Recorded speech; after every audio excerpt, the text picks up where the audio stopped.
السلام عليكم ورحمة الله وبركاته.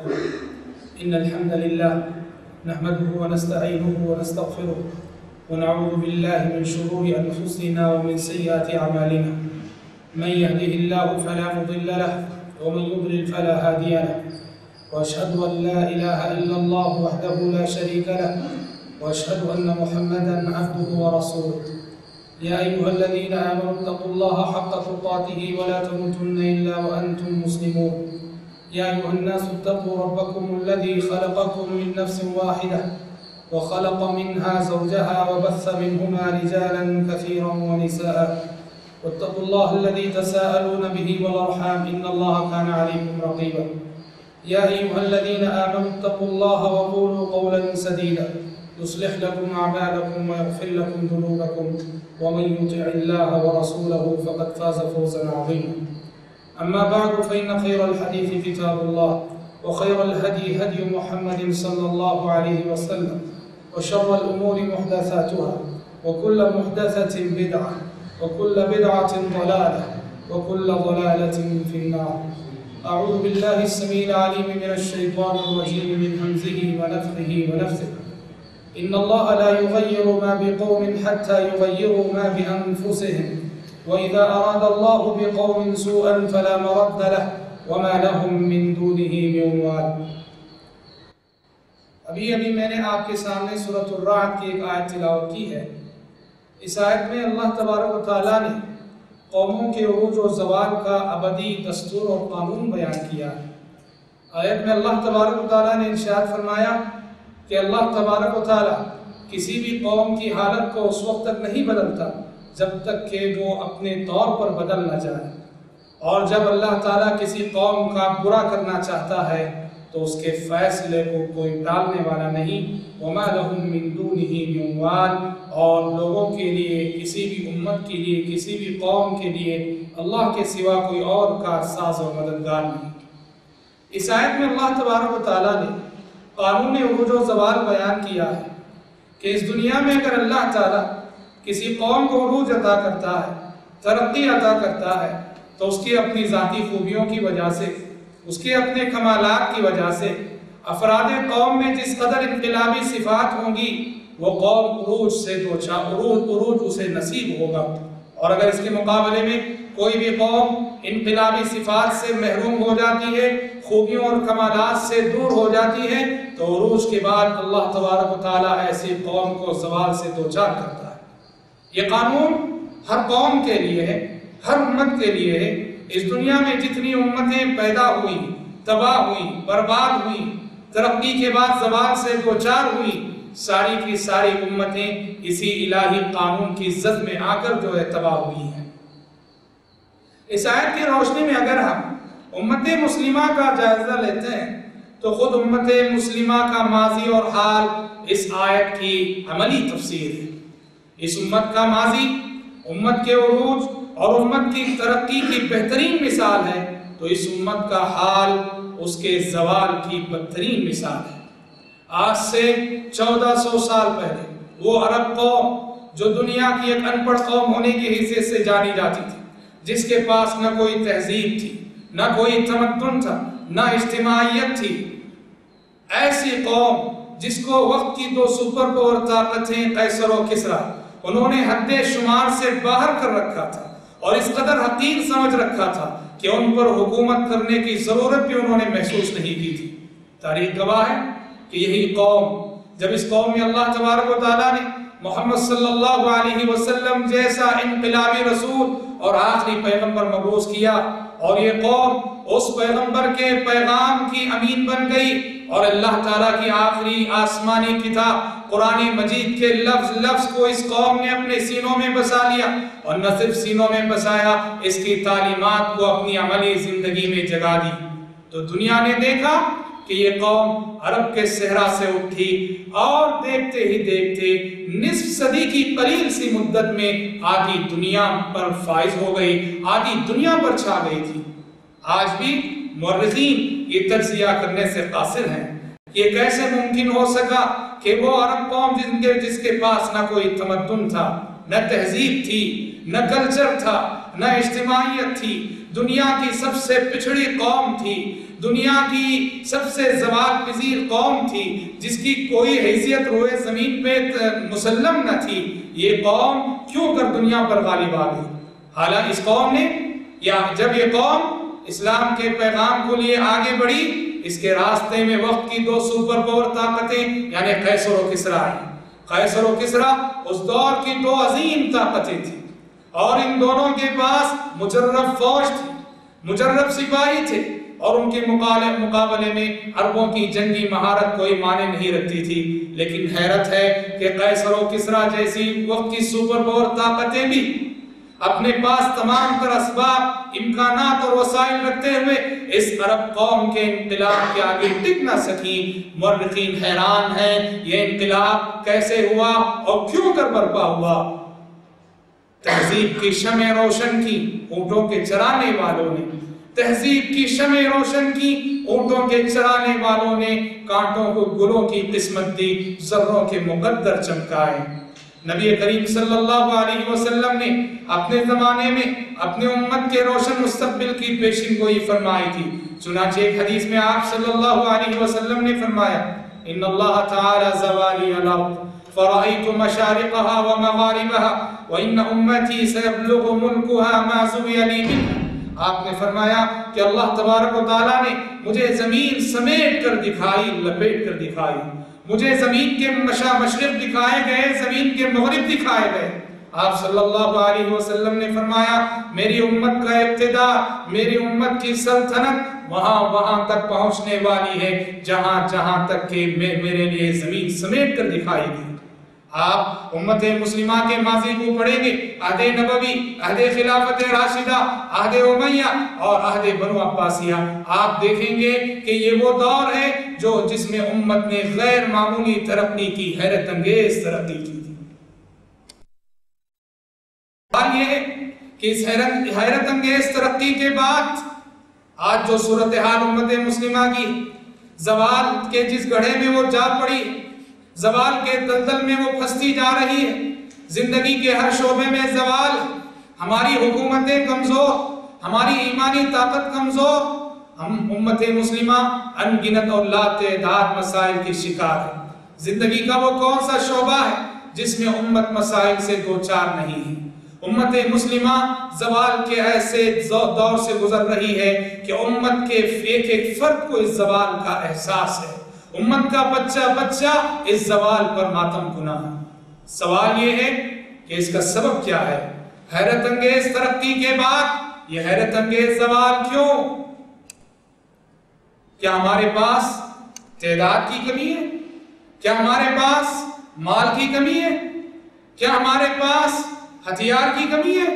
کیا ہمارے پاس حکومتوں کی کمی ہے؟ نہیں، ہرگز نہیں۔ مال کی اگر ہم بات کریں، دولت کے دریا امت کے قدموں پہ بہہ رہے ہیں۔ اس وقت دنیا کے جانے مانے مالداروں میں سر فہرست جن لوگوں کے نام آتے ہیں ان میں سے کئی ایک نام مسلمانوں کے ہیں۔ انفرادی طور پر کئی مسلمانوں کے پاس اتنا مال ہے وہ دنیا کے امیر ترین اشخاص میں شمار کیے جاتے ہیں۔ حکومتوں کی بات اگر کی جائے، آج ہمارے پاس دنیا میں 50 سے زیادہ حکومتیں موجود ہیں، 50 سے زائد مسلم حکومتیں موجود ہیں، اور اگر تعداد کی بات کی جائے آج ہم اس قدر کثیر تعداد میں ہیں کہ دنیا کا ہر 5واں انسان مسلمان ہے، دنیا کا ہر 5واں انسان مسلمان ہے۔ اور ہتھیار کی بات اگر کی جائے تو امت کے پاس، مسلم مملکتوں کے پاس ہتھیار کی بھی کوئی کمی نہیں۔ سوال یہ ہے سب کچھ رہتے ہوئے ہم ذلیل کیوں ہیں، خوار کیوں ہیں، رسوا کیوں ہیں؟ ہر آئے دن ہماری تباہی کی خبریں ہمیں سننے کو کیوں مل رہی ہے؟ جواب ہم حدیث رسول سے پوچھتے ہیں تو حدیث رسول ہمیں جواب دیتی ہے۔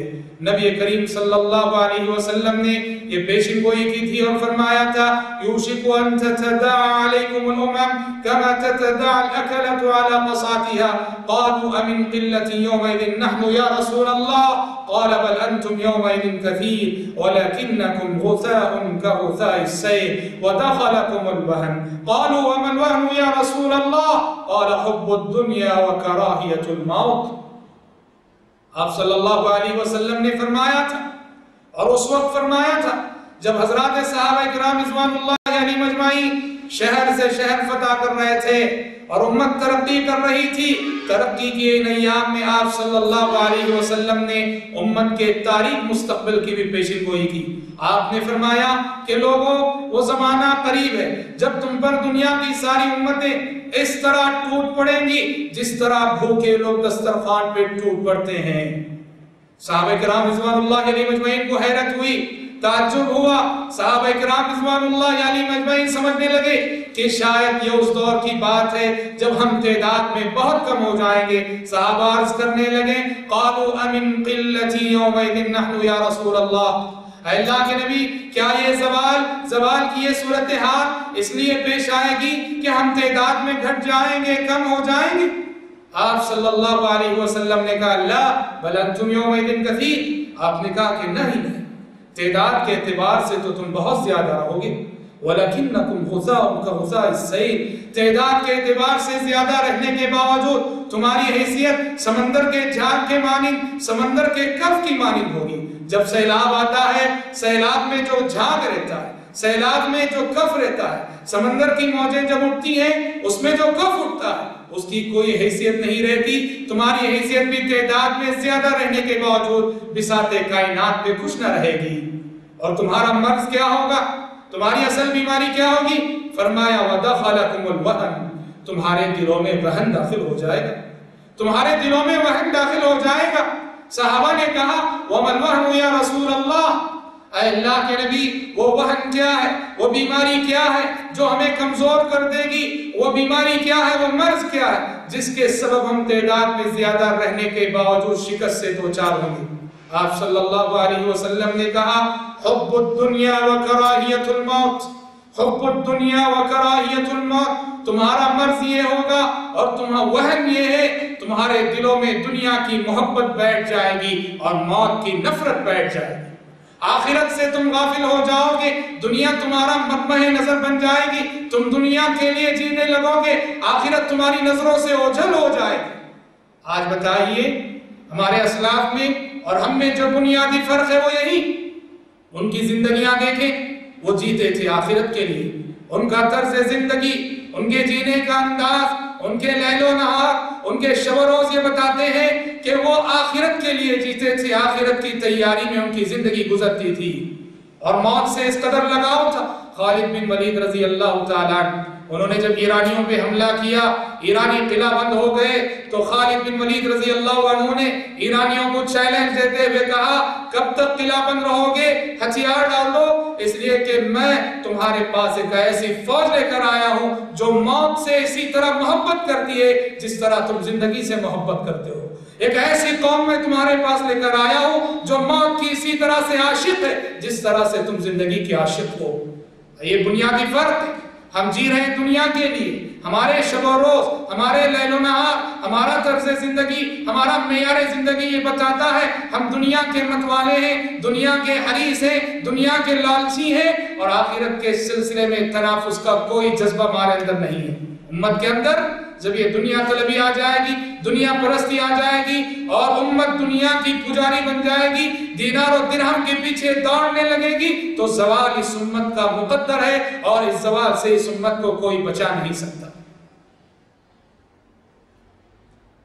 ہمیں اس حقیقت کو اچھی طرح سمجھ لینا چاہیے، اس حقیقت کو اچھی طرح جان لینا چاہیے کہ تاریخ میں دشمن کے مقابلے میں جب بھی ہم فتح یاب ہوئے ہیں تو وہ تعداد کی بنیاد پر نہیں، مال و دولت کی بنیاد پر نہیں، ہتھیار کی بنیاد پر نہیں، ظاہری قوت کی بنیاد پر نہیں۔ دشمن پر جب بھی ہمیں فتح ملی ہے اللہ کی قسم صرف اور صرف ایمان اور عقیدے کی ہتھیار کی بنیاد پر، ایمان اور عقیدے کی بنیاد پر۔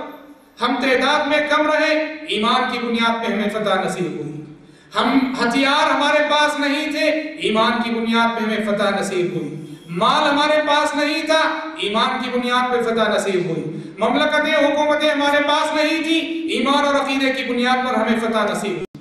لیکن اس کے مقابلے میں آپ دیکھیں گے جب بھی ہم ایمان اور عقیدے میں کمزور پڑے ہیں، اللہ تعالیٰ سے امت کا تعلق کمزور ہوا ہے، ہتھیار رکھتے ہوئے بھی ہم نے شکست کھائی ہے، مال و دولت کے خزانے رکھتے ہوئے بھی ہم نے شکست کھائی ہے، تعداد رکھتے ہوئے بھی ہم نے شکست کھائی ہے، سلطنتیں حکومتیں رکھتے ہوئے بھی ہم نے شکست کھائی ہے۔ میں اس کے ثبوت کے طور پر ایک نمونہ آپ کے سامنے پیش کرتا ہوں جو خود عہد نبوی کا۔ عہد نبوی میں 2 جنگیں ہوئی تھی، ایک جنگ بدر جو اسلامی تاریخ کا عہد نبوی کا پہلا عظیم معرکہ، اور دوسرا معرکہ جنگ حنین۔ ان دونوں جنگوں میں ظاہری تیاری کے اعتبار سے اگر آپ دیکھیں گے بہت زمین آسمان کا فرق تھا۔ جنگ بدر میں صورتحال یہ تھی کہ کافر 1000 کی تعداد میں آئے ہوئے تھے، مسلمان جبکہ 313 یا 319 کے درمیان تھے۔ ہتھیار کی اگر بات کرتے ہیں، کسی کے پاس تیر ہے تو کسی کے پاس تلوار نہیں، کسی کے پاس تلوار ہے تو کسی کے پاس تیر نہیں، کسی کے پاس کمان ہے تو تیر نہیں، تیر ہے تو کمان نہیں، اور سواریاں اس قدر کم تعداد میں تھیں کہ باری باری صحابہ کرام رضوان اللہ علیہم اجمعین ایک ایک سواری پہ جو ہے سوار ہوا کرتے تھے۔ لیکن اس کے مقابلے میں دشمن پوری تیاری کے ساتھ آیا تھا۔ معرکہ ہوا، جنگ ہوئی، اس کا نتیجہ سامنے ہے کہ اسلام کی اولین فتح جو ہے جنگ بدر میں مسلمانوں کو نصیب ہوئی۔ وہ یوم الفرقان کہلایا وہ دن جہاں اللہ تبارک و تعالیٰ نے حق کو غلبہ عطا کیا، باطل شکست سے دوچار ہوا، باطل ذلیل ہوا، رسوا ہوا، اور 70 کافر مارے گئے اور 70 کافروں کو مسلمانوں نے قید بھی کیا۔ اس کے مقابلے میں آپ دیکھیں جنگ حنین کو دیکھیں۔ جنگ حنین میں مسلمان ظاہری اعتبار سے بڑے مضبوط تھے، تعداد کے اعتبار سے کسی غزوے میں اتنی تعداد نہ تھی جتنی تعداد کے غزوہ حنین میں تھی۔ 12,000 کی تعداد میں نبی کریم صلی اللہ علیہ وسلم صحابہ کرام رضوان اللہ علیہم اجمعین کو لے کر آگے بڑھے، 12,000 کی تعداد میں لے کر آگے بڑھے، اور ان کے پاس ہتھیار کی کمی نہ تھی۔ ابھی مکہ فتح ہوا تھا، مال غنیمت ملا، مکہ فتح ہوا تھا، خوب مسلمانوں کی بس ہتھیار تھے، پوری تیاری تھی، حوصلے بلند تھے۔ لیکن ہوا کیا؟ جب حنین کی سمت جا رہے تھے، صحابہ کرام رضوان اللہ علیہم اجمعین سے ہلکی سی بھول ہوگی، اور وہ بھول یہ ہوئی کہ تھوڑی دیر کے لیے حضرات صحابہ کرام رضوان اللہ علیہم اجمعین میں سے بعض کے دلوں میں کثرت تعداد پر ناز پیدا ہو گئی۔ وہ بعض کہنے لگے لن نغلب اليوم من قلہ، لن نغلب اليوم من قلہ، کہنے لگے آج ہم قلت کی بنیاد پر شکست سے دوچار نہیں ہوں گے، آج ہم قلت تعداد کی بنیاد پر مغلوب نہ ہوں گے۔ کثرت تعداد پر تھوڑا سا ناز ہو گیا، نتیجہ کیا ہوا؟ نتیجہ یہ ہوا ہتھیار رکھتے ہوئے کثرت تعداد کے باوجود اور پوری سواریاں رکھتے ہوئے پوری تیاری کے باوجود جب جنگ شروع ہوئی اور حنین کے 2 قبیلے حوازن اور ثقیف کے لوگوں نے مسلمانوں پہ تیر برسانے شروع کیے تو مسلمانوں کے پائے سواد میں لغزش آ گئی، اور تھوڑی دیر کے لیے میدان جنگ چھوڑ کر حضرات صحابہ کرام رضوان اللہ علیہم اجمعین بھاگ کھڑے ہوئے، اور ایک اللہ کے نبی تھے جو پوری شجاعت، بہادری اور جوانمردی کے ساتھ میدان جنگ میں کھڑے ہوئے للکار رہے تھے اور فضا میں تلوار لہرائے کہہ رہے تھے انا النبی لا کذب انا ابن عبد المطلب، انا النبی لا کذب انا ابن عبد المطلب، میں اللہ کا سچا پیغمبر ہوں، میں اللہ کا سچا نبی ہوں، میں عبد المطلب کا پوتا ہوں، میں عبد المطلب کا بیٹا ہوں۔ نبی کریم صلی اللہ علیہ وسلم کی ثابت قدمی، آپ کی جوانمردی، آپ کی شجاعت اور آپ کی بہادری کو دیکھ کر حضرات صحابہ کرام رضوان اللہ علیہ مجمعین کے حوصلے بلند ہوئے اور صحابہ کرام رضوان اللہ علیہ مجمعین پلٹ کر آئے، نبی کریم صلی اللہ علیہ وسلم کے اطراف جمع ہو گئے، پھر معرکہ شروع ہوا اور مسلمانوں کو فتح ملی۔ اللہ تبارک و تعالیٰ نے اس کا نقشہ 10ویں پارے سورہ توبہ میں کھینچا ہے، لَقَدْ نَصَرَكُمُ اللَّهُ فِي مَوَاطِنَ كَثِيرَةٍ وَيَوْمَ حُنَيْنٍ إِذْ أَعْجَبَتْكُمْ كَثْرَتُكُمْ فَلَمْ تُغْنِ عَنْكُمْ شَيْئًا وَضَاقَتْ عَلَيْكُمُ الْأَرْضُ بِمَا رَحُبَتْ ثُمَّ وَلَّيْتُمْ مُدْبِرِينَ۔ لوگوں یاد کرو اللہ تعالیٰ نے کیسے کیسے موقعوں پر تمہاری مدد کی، اور حنین کے دن بھی اللہ تعالیٰ نے تمہاری مدد کی جب کثرت تعداد کی بنا تمہیں ناز ہو چلا تھا، کثرت تعداد کی بنا تم فخر کرنے لگے تھے، لیکن تم نے دیکھا یہ تعداد کی کثرت تمہارے کچھ کام نہ آئی، زمین اپنی وسعتوں کے باوجود تم پر تنگ ہو گئی اور تم میدان جنگ چھوڑ کر بھاگ کھڑے ہوئے تھے۔ پھر اللہ تبارک و تعالیٰ نے تم پر سکینت نازل کی، اللہ کی نصرت آئی، مدد آئی، پھر تم سب جو ہے مل کر اکٹھے ہو کر لڑے اور تب چل کر تم فتح یاب ہوئے۔ بھائیوں، آپ ان دو معرکوں میں موازنہ کر کے دیکھو، بدر جہاں مسلمان نہتے تھے، ظاہری اعتبار سے ہر ناحیے سے کمزور تھے اور مسلمان فتح یاب ہوئے، اور حنین کی جنگ کا پہلا مرحلہ مسلمان شکست سے دوچار ہوئے پہلے مرحلے میں۔ کیوں؟ حالانکہ یہاں ظاہری اعتبار سے بڑے مضبوط ہیں، اس لیے کہ وہاں محض ایمان کی بنیاد پہ جنگ لڑی گئی تھی، یہاں بھی ایمان کی بنیاد پہ لڑی گئی تھی، حنین میں بھی، مگر تھوڑی دیر کے لیے کثرت تعداد پہ جو ناز آ گیا تھا، اس ناز کی وجہ سے مسلمانوں کو تھوڑی دیر کے لیے ذلت شکست سے دوچار ہونا پڑا۔ یہ مثال ہے جس سے ہم بخوبی سمجھ سکتے ہیں کہ امت مسلمہ اپنے دشمنوں پر ہمیشہ جب بھی فتح یاب ہوتی ہے وہ ظاہری اسلحے، مال و دولت اور کثرت تعداد کی بنا نہیں، امت مسلمہ ہمیشہ جیتا کرتی ہے ایمان کے ہتھیار کی بنیاد پر، عقیدہ توحید کی اور اللہ تعالیٰ سے تعلق کی بنیاد پر۔ ہماری شکست زندگی کے کسی بھی میدان، سماجی میدان میں، اقتصادی میدان میں، معاشرتی میدان میں، سیاسی میدان میں، امت آج کسی بھی میدان میں جو شکست اور زوال سے دوچار ہے، اس کا واحد سبب ہمارے گناہ، ہماری معصیتیں، ہماری نافرمانیاں، اللہ اور اس کے رسول اور کتاب و سنت سے ہماری دوری ہے۔ اسلام کا نام تو ہم لیتے ہیں، لیکن عملی طور پر اگر دیکھا جائے تو ہماری زندگیاں اسلام سے خالی ہیں، اسلام سے ہم کوسوں دور ہیں۔ عہد نبوی کا ایک واقعہ بتاتا ہے، حضرات صحابہ کرام رضوان اللہ علیہم اجمعین سے ایک مرتبہ ایک ہلکی سی بھول ہوئی تھی، لیکن اس بھول کے نتیجے میں ایک جیتی ہوئی جنگ مسلمان ہار گئے۔ جنگ احد کا واقعہ، جنگ شروع ہو رہی تھی، کافر 3000 کی تعداد میں تھے، مسلمان 700 کی تعداد میں تھے۔ جنگ شروع ہونے سے پہلے احد پہاڑ کے قریب ایک چھوٹا سا پہاڑ تھا جس کا نام جبل رومات تھا۔ نبی کریم صلی اللہ علیہ وسلم نے جنگ شروع ہونے سے پہلے اپنے صحابہ میں سے 50 صحابہ کو اس جبل رومات پہ ٹھہرایا، اس پہاڑی پہ ٹھہرایا اور کہا ان سے کہ جنگ ختم ہونے کے بعد جب تک میرا حکم نہ ہو یہاں سے ہٹنا نہیں۔ آپ نے فرمایا ہم جیت جائیں یا ہم ہار جائیں، پرندے ہماری لاشوں کو نوچ کھائیں، جب تک میرا حکم ہو تم یہاں سے ہٹنا نہیں۔ یہ کہہ کے آپ نے 50 صحابہ کو جبل رومات پہ ٹھہرایا۔ جنگ شروع ہوئی، معرکہ شروع ہوا، مسلمانوں نے بہادری کے جوہر دکھائے، ہمت سے لڑے اور نتیجہ مسلمانوں کے ہاتھ میں رہا۔ مسلمان فتح یاب ہو گئے، مسلمان جیت گئے، دشمن شکست کھا کے میدان جنگ چھوڑ کر بھاگ کھڑا ہوا اور مسلمان مال غنیمت جمع کرنے لگے۔ اب وہ جو 50 صحابہ جبل رومات پہ تھے انہوں نے دیکھا کہ مسلمان جنگ جیت چکے ہیں، مال غنیمت جمع کر رہے ہیں، دشمن بھاگ چکا ہے، تو انہوں نے کہا چلو ہم بھی مال غنیمت جمع کر دیں، اکٹھا کر دیں۔ ان کے جو امیر تھے صحابی عبداللہ بن جبیر رضی اللہ عنہ، انہوں نے انہیں نبی کریم صلی اللہ علیہ وسلم کی بات یاد دلائی کہ تمہیں اللہ کے نبی نے یہ کہا ہے ہم چاہے جیت جائیں ہم چاہے ہار جائیں، میرا حکم جب تک نہ ہو اس جگہ سے ہٹنا نہیں، لہٰذا لوگوں یہیں رہو اور وہاں میدان جنگ میں نہ جانا۔ مگر انہوں نے ان کی بات نہ مانی، سارے کے سارے لوگ 50 لوگ بھی سوائے عبداللہ بن جبیر کے اس پہاڑ کو چھوڑ کر اتر گئے، میدان جنگ میں آ کر مال غنیمت جمع کرنے لگے۔ نتیجہ کیا ہوا؟ نتیجہ یہ ہوا کہ خالد بن ولید رضی اللہ عنہ جو اس وقت تک مسلمان نہیں ہوئے تھے، اس وقت کافروں کے کمانڈر تھے، خالد بن ولید جو فوج کو لے کر کافروں کی شکست خوردہ فوج کو لے کر احد کے پیچھے سے واپس ہو رہے تھے، جب ان کا گزر جبل رومات کے قریب سے ہوا انہوں نے دیکھا کہ یہ محاذ پوری طرح سے خالی ہے، انہوں نے دیکھا کہ یہ محاذ پوری طرح سے خالی ہے، یہاں کوئی نہیں ہے۔ انہیں پلٹ کر وار کرنے کا موقع مل گیا، پلٹ کر حملہ کرنے کا موقع مل گیا، اور خالد بن ولید رضی اللہ عنہ پلٹ کر حملہ کر بیٹھے مشرکین کی فوج کے ساتھ۔ اور اس کے بعد مسلمانوں پہ ایسی آفتیں ٹوٹیں، ایسی مصیبتیں ٹوٹیں کہ جیتی ہوئی جنگ ایک طرح سے ہار کے قریب ہو گئی تھی۔ نبی کریم صلی اللہ علیہ وسلم کے دندان مبارک شہید ہو گئے، آپ صلی اللہ علیہ وسلم کا سر مبارک زخمی ہو گیا، 70 صحابہ کرام رضوان اللہ علیہم اجمعین شہید ہو گئے، اور نعوذ باللہ دشمن نے یہ افواہ مشہور کر دی کہ محمد صلی اللہ علیہ وسلم شہید کر دیے گئے ہیں۔ جیتی ہوئی بازی ہار گئے مسلمان، یا یوں کہیے کہ شکست سے بالکل قریب ہو گئے۔ سوال یہ ہے کہ جیتی ہوئی بازی مسلمان کیسے ہارے اور کیوں ہارے؟